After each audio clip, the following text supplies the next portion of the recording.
katrs cilvēks uz planētas Zeme daļēji der arī tāpēc, lai kalpotu citiem cilvēkiem, dzīvniekiem, dabai.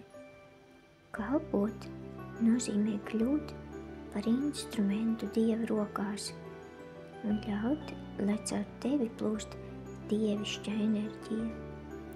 Kalpojot, tu kļūsti par kanālu, par tiltu, pa kuru kāds īpašs unikāls spēks no visuma var sasniegt planētu Zemi un tās iemītniekus. Kad tu kalpo no sirds un apzināti, tajā mirklī tava personība paiet solīti nostāk, un caur tevi kā trubu Dievs runā, dziedina, liek citiem priecāties un smieties.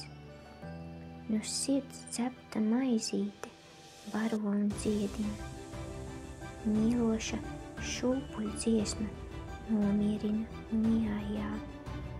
Tāpat arī tavu gleznu krāsas vai tevis iekoptais dārzs ienes pasaulē skaistumu un iepriecina sirdis.